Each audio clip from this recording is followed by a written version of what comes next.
Hey everybody, welcome to the end of week 4. Hope everybody's doing well. Happy Halloween. I hope your Sunday's going to be a fantastic. I figure I'd give a little quick announcement on ears. I tried to post this yesterday, but for some reason I checked this morning and it didn't work. So that happened. However, let's try and get it done and have a great announcement. That way it's full and ready for you. Just to talk about some ears and how ears are kind of built. And how they work with animation and how they work with model building and kind of get you started with that. Sorry it didn't get set up yesterday morning. I don't know why it didn't, but I'll take responsibility for that.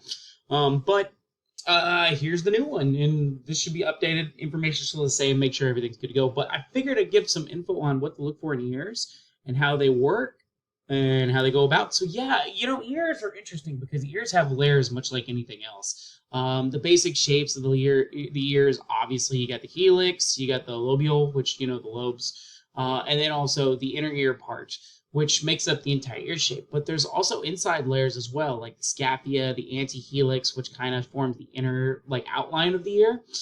You also have the fossa and the concha, which are the upper part and the lower parts of the ears, and then the tragus and the auditory canal. Everything's kind of filled in right there for the ear, and this is how ears kind of shape out a little bit. Some are angular, some are have different curves to them. Some have different uh, features to it. There's so many ways ears can be customized to your character, and that's a lot to look at. Now, when you're 3D modeling an ear, it's really important that you can create it separately instead of from the main head. A lot of times people try to mold it off of the main head and it just kind of merges itself. You want to just build the model of the head itself and then add the nose, then add the ears. Anything that adds more extrusion to it, you want to just kind of attach it to it and just make the whole, make sure there's no verts covering where the nose is going to be, because that's going to be huge. Same thing with the ears too, because if you have a plane or a vertice or an actual plane inside where the ear is supposed to be, and you try and attach the ear, it's not going to weld properly. So you need to make sure those holes are open. Same thing with eye sockets, and then you can just sew them on after. It's very important to do it separately.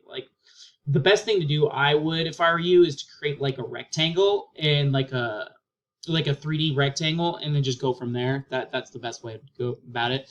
Another version of technically another version of a fingerprint where every ear is different in some way. And from a 3D perspective, you can make ears like a character's personality, like angle for angle features, round for more softer, bubblier features. But you can do that, and it all kind of plays a part with it. Now, what's next? Just some quick aspects for ears and what to look at. I just figured it'll help your design work, just in some small elements. But do keep in mind that you do have your course projects due tonight. I know, I'm sorry, this announcement didn't get out till today. It usually gets out on Saturday or Friday, so I don't know what happened there. But I'll fix it, make sure it doesn't happen again. So I apologize for that. Other than that, that's pretty much it. Just real easy, piece of cake. If you have any questions, comments, concerns, let me know. If you did not turn your discussions in, please turn them in now, so that way I can take a look at them. Also, please make sure this is a big turn-in. So there's going to be not only your week 4 whole character bust, but also you're going to start working on the body, and that's really a huge thing. So you have a lot of work to turn in, and that's pretty much it from my own. Other than that, that's all I got. Just be safe, have fun. If you have any questions, let me know, and happy Halloween, and we'll go from there. All right, my friends, have a good one. Enjoy, be safe. I'll see everybody for the next time. All right.